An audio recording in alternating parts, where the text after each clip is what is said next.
crônica. Simcast, o seu podcast de emergência com medicina baseada em evidência e dicas práticas para aprimorar o seu atendimento no pronto-socorro. Fala galera, o Simcast é um podcast com propósitos educacionais e não deve ser usado isoladamente para diagnóstico, tratamento e prevenção de doenças. Além disso, não deve ser interpretado como um guideline, mas sim como opinião de nossos especialistas. Fala galera, beleza? Quem tá aqui com vocês é o Dudu da Sim e bem-vindo a mais um episódio do Simcast. Hoje eu vou falar de uma doença crítica, doença grave e rara. Tem alguns relatos que falam que ela tem a mortalidade de 50%. Então é uma mortalidade muito alta. É uma doença grave, difícil de diagnosticar e que raramente as pessoas pensam. Então a gente tem que conhecer. Antigamente, ela era conhecida como síndrome hemofagocítica, mas hoje o nome mudou. E aí a gente chama de linfohistiocytose hemofagocítica. E o que é esse negócio, beleza? Basicamente, galera, é uma doença que ocorre por excesso de inflamação e tem uma hiperativação e desregulação do sistema imune, tá? Aparentemente, a doença está relacionada a um downregulation do sistema de feedback negativo, ou seja, a inibição do sistema imune está diminuída. E aí, de que parte do sistema imune? Basicamente, da parte macrofágica. Então, os macrófagos não são desativados. E as principais células envolvidas são os macrófagos, as células NK e os linfócitos citotóxicos, TCD8, o CD8, beleza, galera? Que tanto a célula NK e os linfócitos citotóxicos teriam que desativar os macrófagos que não são desativados. E aí esses macrófagos, eles começam a atacar tudo, atacar as próprias células. Então eles vão lá e fagocitam hemácias, fagocitam plaquetas, leucócitos e assim vai. E isso pode acontecer em qualquer tecido linfóide. Tanto que, muitas vezes, para diagnóstico, a gente pode fazer biópsia de medula, tá? Eu vou chegar lá. E aí, além disso, como esses macrófagos não têm um feedback negativo, ou se tem um feedback ele é insuficiente, a inflamação fica bizarra, uma inflamação bizarra. Talvez uma das doenças inflamatórias mais inflamatórias que existem. Sei que parece redundante falar, mas sim, né? Tem até na literatura recente casos de Covid associado à linfostiocytose hemofagocítica, porque é uma doença extremamente inflamatória. E aí, por conta dessa inflamação, as citocinas vão lá no teto. CXCL9, interleucina 6, interleucina 12, receptor de interleucina 2, interleucina 10, TNF-alfa, entre outros. Uma bagunça, inflamação bizarra que leva à disfunção de múltiplos órgãos e sistemas, beleza? Então, esses pacientes que têm essa doença, geralmente precisam de duas coisas, precisam de uma predisposição e um gatilho. E vocês vão ver, vocês podem ter aprendido na pediatria, ou quem faz pediatria deve ter aprendido também, mas também acontece no adulto, mas é uma doença que é muito mais comum em criança, embora aconteça em adulto. Por quê? Porque a predisposição geralmente é genética. Algum problema, algum defeito genético que impede o clearance do macrófago. O macrófago não consegue ser limpado do sistema imune, né, em situações inflamatórias. E aí existem diversas doenças e mutações genéticas, né? Então tem mutação da PRF1 perforina, mutação CDC42 e doenças de imunodeficiência, que eu lembro de ter aprendido ali para os STEPS, para fazer a prova de título dos Estados Unidos. Então, Shediac-Higashi, síndrome de Griscelli, tem a doença do X-Men, sim, é engraçado esse nome, mas existe. Tem doença granulomatosa crônica e assim vai. Tem várias doenças que são predisposições. E geralmente, essas predisposições precisam de um trigger. O que é um trigger? Um gatilho, né? E esse gatilho, geralmente é uma infecção, né? Mas pode ser um câncer, pode ser alguma medicação, como os MABs, alguns MABs, né? Anticorpos monoclonais, que fazem inibição de checkpoint. Esses checkpoints fariam downregulation da inflamação. E dentre as infecções, a maioria é viral, né? EBV, HIV, mas sim, pode ser causado por fungo e por bactéria. E queria também aqui citar, né, uma doença que é o mesmo espectro, patogenia muito parecida, mas é que é síndrome de ativação macrofágica, né? Que geralmente são doenças ou síndromes reumatológicas que estão descontroladas e levam ao mesmo é, caminho de hiperativação macrofágica, né, sem downregulation. E aí geralmente são doenças reumatológicas, como doença de Still, como lúpus descontrolado, e assim vai. Beleza, pessoal, já enrolei vocês para entender como a doença funciona. Espero que esteja claro, porque entendendo como ela funciona, fica mais claro a entender os sintomas. E vamos para a parte prática, vamos falar dos sintomas, do quadro clínico. Então, basicamente, são pacientes graves, tá? Que vão começar com uma febre geralmente alta, tá? Passando os 39 graus Celsius. E de exame físico, vai ter o quê? Esplenomegalia, tá? 90% dos pacientes podem ter esplenomegalia. Hepatomegalia, aí já é em torno de 70%, mas tem. Eles vão ter alteração do nível de consciência. Isso varia dependendo da gravidade. Pode ter desde coma, crise convulsiva, até só uma cefaleia. Tem relato até de ataxia, press, alteração visual. Pode ter insuficiência respiratória, que esses pacientes podem cursar com SARA. Pode ter um choque, então você vai ter pulsos fracos, hipotensão, uma perfusão, por conta de um choque vasodilatador associado também, quando acomete coração, a um choque cardiogênico. Pode ter insuficiência renal, então o paciente pode estar oligúrico e pode também dar lesões dermatológicas, desde petequia até um exantema maculopapular e bem variável, beleza? De alterações laboratoriais, o que a gente vai ver? Primeiro no hemograma vai ter citopenias. O mais comum é bicitopenia, acometendo primeiro hemoglobina e plaquetopenia. A plaquetopenia pode ser tão grave que tem relato que chega a ficar menor que 1.000, tá? Mas pode variar ali de 3.000 a 250.000, tá? Então pode ter valores normais, sim, não é obrigatório ter plaquetopenia. Anemia, né?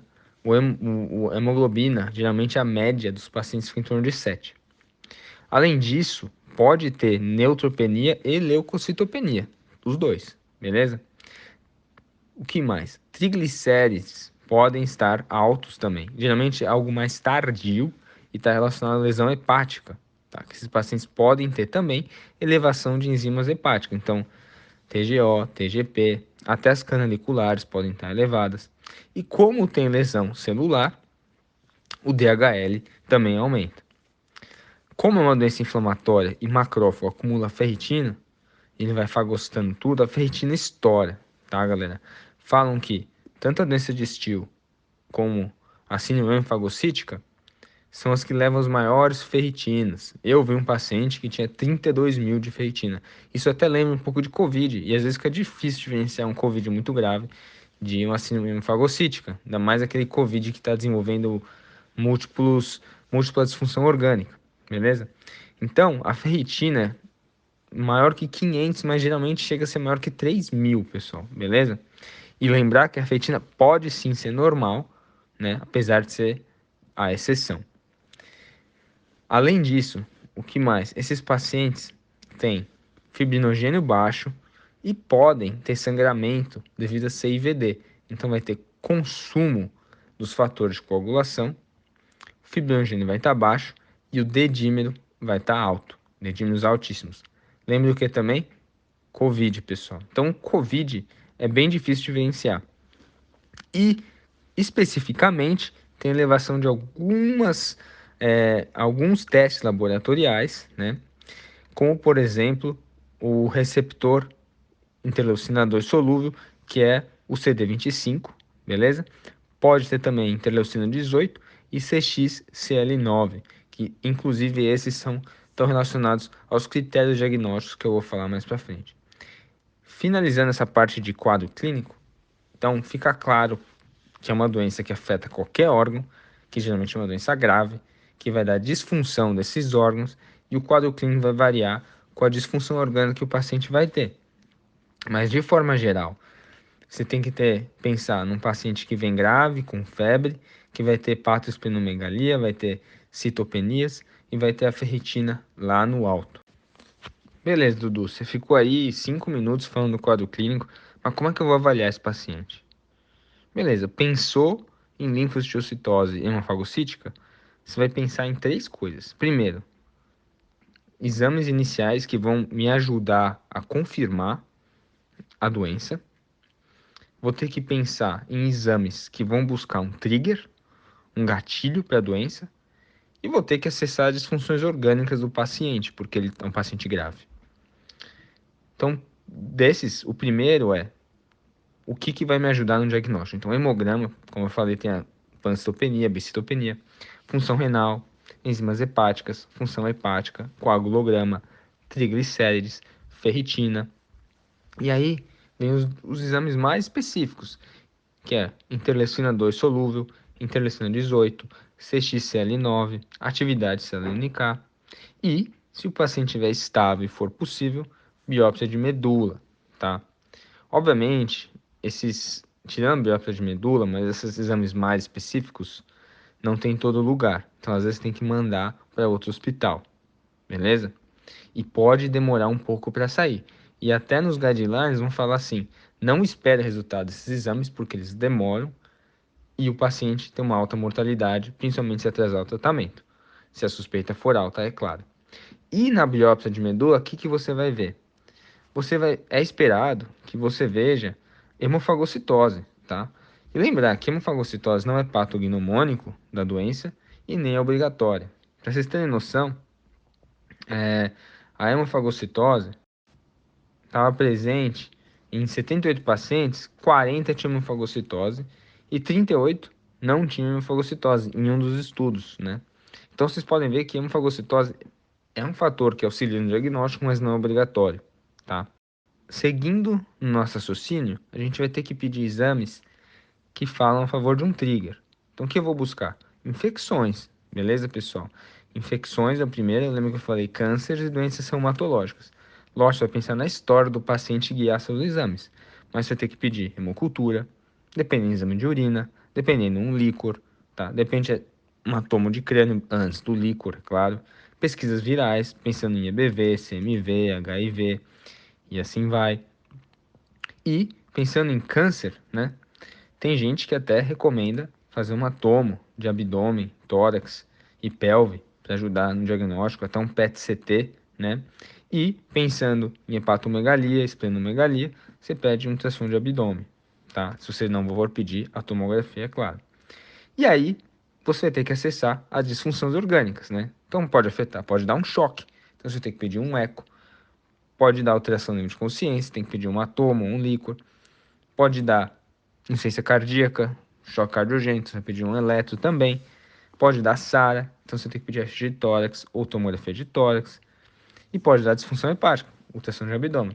Pode ver que apesar de eu ter dividido nessas três frentes, né, exames relacionados ao diagnóstico, exames relacionados ao trigger, exames relacionados às disfunções orgânicas, elas estão misturadas, né? Tem exame que você vai usar tanto para um quanto para outro, né? Mas você vai acabar pedindo o exame. E lembrar que cada paciente é um paciente, mas de forma geral, é isso que você vai pensar. E finalmente, como é que eu vou fazer o diagnóstico? Então, para o diagnóstico, a gente pode utilizar o HLH 2004, que é basicamente um critério que foi feito em 2004, mas que geralmente a gente usa para pesquisa. É lógico que a gente vai seguir ele como uma base, mas sabendo que ele é para pesquisa, a gente tem que ter noção de que a gente não pode atrasar o tratamento, justamente porque são pacientes graves, com alta mortalidade, que se não tratados, a maioria vem a óbito, e que exames demoram para voltar. E nesses critérios, o que eu tenho que ver? São 9 critérios e 5 tem que estar presente. O primeiro é febre, maior que 38,5 graus Celsius. Depois, esplenomegalia. Depois, hipofibrinogênemia ou triglicérides altos, tá? Um ou outro. Ou bicitopenia, ou hemofagocitose, ou lembra daqueles receptores solúveis que eu falei, interleucina 2 elevada? Sim, é esse. Outro marcador, ferritina maior que 500, ou CXCL9 elevado, ou hemofagocitose na biópsia de medula, ou uma citometria de fluxo com células NK com baixa atividade. Beleza? Tendo 5 desses 9, eu fecho o diagnóstico. E vocês podem ver que muitos desses vão demorar, com biópsia de medula, né? Interleucina 2 elevada, CXCL9 elevado, células NK. Só isso aí já dá 4, né? Então, teoricamente, os pacientes para preencherem critério tem que ter os outros 5, né? E nem todos vão preencher outros 5. Então, tem alguns critérios modificados, né?